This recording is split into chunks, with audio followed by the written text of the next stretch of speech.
بسم اللہ الرحمن الرحیم۔ اکثر آپ لوگ کوئی پودا خریدنے جاتے ہیں نرسری میں، پھلدار پودا یا پھولدار پودا،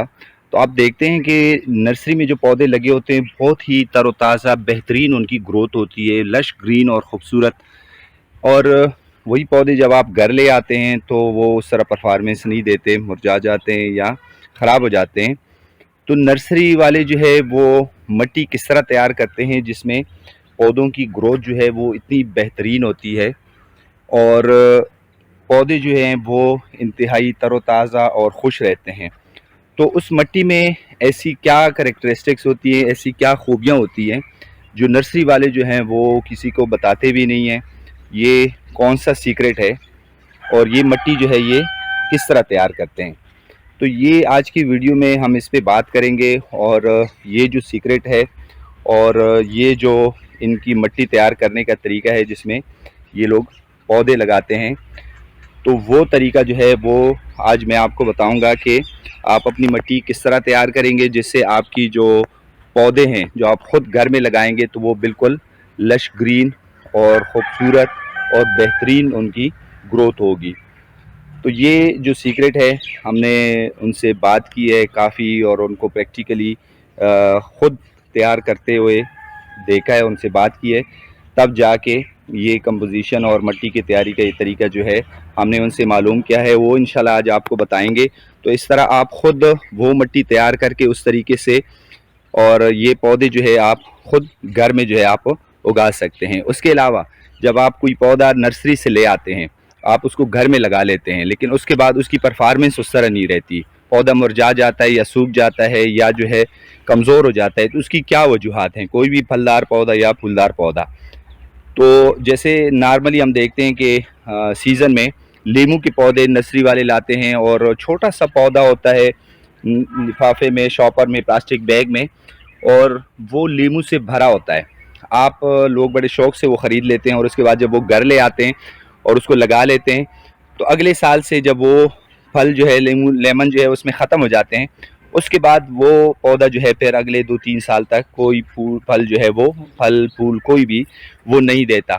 اور لوگ پریشان ہو جاتے ہیں کہ میں جب لے کے آیا تھا تو بھرا ہوا تھا اور ابھی جو ہے اس میں کوئی پھل نہیں آ رہا ہے، دوسرا تیسرا سال ہو گیا۔ تو وہ سیکرٹ بھی انشاءاللہ ہم آپ کو بتائیں گے آج کی ویڈیو میں۔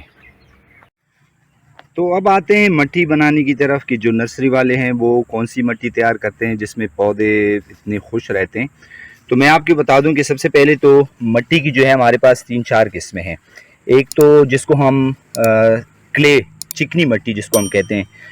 انگلش میں اس کو کلے کہتے ہیں۔ یہ مٹی اس طرح ہوتی ہے کہ انتہائی سخت، جب خشک ہو جاتی ہے انتہائی سخت، کنکریٹ کی طرح سخت ہو جاتی ہے، اور اس کے جو پارٹیکلز ہوتے ہیں، دانے، وہ انتہائی باریک ہوتے ہیں۔ وہ جب خشک ہو جاتے ہیں تو وہ بالکل ایک دوسرے کے ساتھ ایسے مضبوطی سے جڑ جاتے ہیں کہ ان کو توڑنا جو ہے وہ بہت مشکل ہوتا ہے۔ ان میں پانی اس میں بہت مشکل سے اس میں جذب ہوتا ہے، اگر آپ اس کو پانی دیں، اوور ایریگیٹ کریں تو پانی جو ہے اس میں کھڑا رہتا ہے۔ اچھا، دوسرا جو ہے وہ ہے سینڈ، ریت۔ اس کے جو پارٹیکلز ہوتے ہیں یا اس کے جو ذرات ہوتے ہیں وہ کافی موٹے ہوتے ہیں، اور وہ جو ہے ایک دوسرے کے ساتھ پیوست نہیں ہوتے، آپ ان کو کمپیکٹ نہیں کر سکتے اس طرح، اور ان میں پانی جذب کرنے کی صلاحیت بہت زیادہ، ان میں آپ پانی اس کو ایریگیٹ کریں تو پانی جو ہے وہ سارا نیچے چلا جاتا ہے، اس میں پانی ٹھہرتا نہیں، اس لیے وہ پودوں کی نشوونما کے لیے بالکل بھی موزوں نہیں ہے۔ اور تیسری جو قسم جو ہمارے پاس ہے وہ ہے سلٹ، جس کو ہم بھل مٹی کہتے ہیں یا نیری مٹی جس کو ہم کہتے ہیں۔ اس کے جو پارٹیکلز ہیں وہ جو سینڈ کے پارٹیکلز ہیں، ریت کے، اس سے چھوٹے ہوتے ہیں، جبکہ جو چکنی مٹی کے جو پارٹیکلز ہوتے ہیں اس سے بڑے ہوتے ہیں، اور یہ سب سے موزوں ترین مٹی ہوتی ہے کسی بھی پودے کی نشوونما کے لیے۔ تو جو نرسری والے ہیں وہ اس میں یوز کرتے ہیں بھل مٹی، جس کو ہم نیری مٹی بھی کہتے ہیں۔ تو یہ بھل مٹی جو ہے یہ بہت ہی بہترین مٹی ہوتی ہے، اگر آپ اس کو سخت کرنا چاہیں تو وہ اس طرح سخت نہیں ہوتی جس طرح کی چکنی مٹی ہوتی ہے، ان کو توڑنا آسان ہوتا ہے۔ اس میں سینڈ یعنی ریت کی آمیزش ہوتی ہے۔ تو یہ جو مٹی استعمال کرتے ہیں بھل مٹی ہوتی ہے، اور اس میں دوسرا جو پورشن ہے وہ ہے فارم یارڈ مینیور یا ڈھیرانی کھاد۔ لیکن ڈھیرانی کھاد آپ جو استعمال کریں گے وہ والی کھاد استعمال کریں گے جو کم از کم 6 مہینے پرانی کھاد ہو۔ آپ تازہ کھاد جو ہے وہ آپ بالکل بھی استعمال نہیں کریں، وہ فائدے کے بجائے جو نئے پودے ہوتے ہیں، جو چھوٹے پودے، ان کو وہ نقصان پہنچاتا ہے اور آپ کے پودے جو ہے وہ سوکھ جائیں گے۔ تو یہ دو اجزاء جو ہیں بل مٹی اور ڈھیرانی کھاد، یہ 2 اجزاء جو ہیں یہ استعمال کرتے ہیں۔ اب ان کا تناسب ان کی کیا ہے؟ ان کا تناسب جو ہے اگر میں ان کے حساب سے بولوں تو تقریباً 70% جو ہے یہ بھل مٹی ہوتی ہے، اور اس میں 30% جو ہے 30% جو ہے یہ ڈھیرانی کھاد وہ استعمال کرتے ہیں۔ 60 سے 70% جو ہے بھل مٹی یا نہری مٹی، اور اس کے ساتھ 30 سے 40% جو ہے یہ ڈھیرانی کھاد جو ہے وہ استعمال کرتے ہیں، اس کے ساتھ اچھی طرح مکس کرتے ہیں، اور اس کے بعد جو ہے پھر لفافے یا گملے جو ہیں وہ اس سے بھرتے ہیں۔ تو یہ صرف 2 اجزاء جو ہیں یہ استعمال کرتے ہیں۔ گھروں میں زیادہ تر ہم چکنی مٹی استعمال کرتے ہیں۔ چکنی مٹی جو ہے وہ اس میں جڑیں جو ہیں نئے پودوں کی وہ بہت مشکل سے نشو و نما پاتی ہیں، اور پودا جو ہے اس میں خوش نہیں ہوتا۔ اس لیے اگر ہم جو نرسری سے پودا لے جاتے ہیں، جس طرح میں نے پہلے ذکر کیا تھا، وہ اگر ہم گھر میں گارڈن میں لگا دیتے ہیں یا کہیں اور لگا دیتے ہیں، اور وہ مٹی جو ہے وہ چکنی مٹی ہو،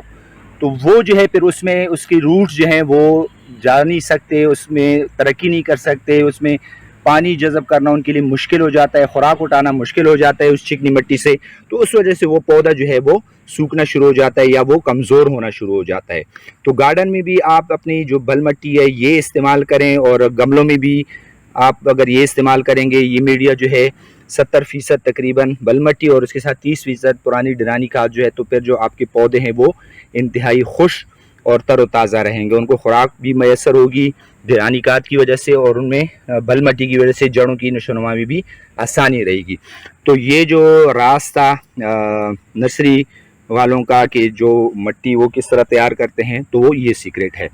دوسری بات جو میں نے بولی خاص طور پر لیمن کے بارے میں، یا کوئی بھی دوسرا پودا جو اگر نرسری سے ہم لیتے ہیں اور اس میں پہلے سے ہی کافی فروٹ لگے ہوتے ہیں، انجیر کے پودے ہوتے ہیں ان میں لگے ہوتے ہیں، بعض امرود کے پودے ہوتے ہیں، خاص طور پر لیمن کے کافی مشہور ہوتے ہیں، نرسری والوں نے باہر رکھے تھے، لیکن اب جب گھر لے جاتے ہیں تو اس کے بعد جب وہ فروٹ ختم ہو جاتا ہے اس کے بعد وہ دوبارہ فروٹ نہیں دیتا 1 2 3 سال تک۔ اس میں وجہ کیا ہے؟ وجہ یہ ہے کہ ہمیشہ جب آپ ایک پودے کو ایک جگہ سے لے جاتے ہیں دوسری جگہ، آپ اس کو ٹرانسپلانٹ کر لیتے ہیں، آپ اس کو لگا لیتے ہیں، تو بات کیا ہوتی ہے کہ اس کو ہم کلیماٹائزیشن کہتے ہیں، ماحول کے ساتھ وہ اپنے آپ کو ایڈجسٹ کرتا ہے، اور اس ماحول کے ساتھ نئی جگہ پہ اپنے آپ کو ایڈجسٹ کرنے میں اس کو تقریباً 1 2 جو ہے وہ لگتے ہیں، اس کے بعد جو ہے وہ پھر پھول دینا شروع کر دیتا ہے، پھل دینا شروع کر دیتا ہے، اور اس کے علاوہ اس کو پراپر خوراک کی ضرورت ہوتی ہے، جو نرسریز میں ہوتے ہیں اس کو باقاعدہ ٹائم پہ پانی اور خوراک میسر ہوتا ہے، گھروں میں اتنا خیال نہیں رکھا جاتا خوراک کو۔ دسمبر کے مہینے میں ان کے لیے ڈھیرانی کھاد جو ہوتی ہے، اس کے علاوہ زنک سلفیٹ ہو گیا، مختلف اس قسم کے خوراکی جو ہیں وہ آپ نے دینی ہوتی ہے، تب جا کے وہ پودا جو ہے وہ نشو و نما پاتا ہے۔ 2 3 چیزیں ہیں، اس کے علاوہ بھی اگر بھی کوئی آپ کو کسی چیز کے بارے میں پوچھنا ہو، آپ کمنٹ سیکشن میں جو ہے وہ پوچھ سکتے ہیں۔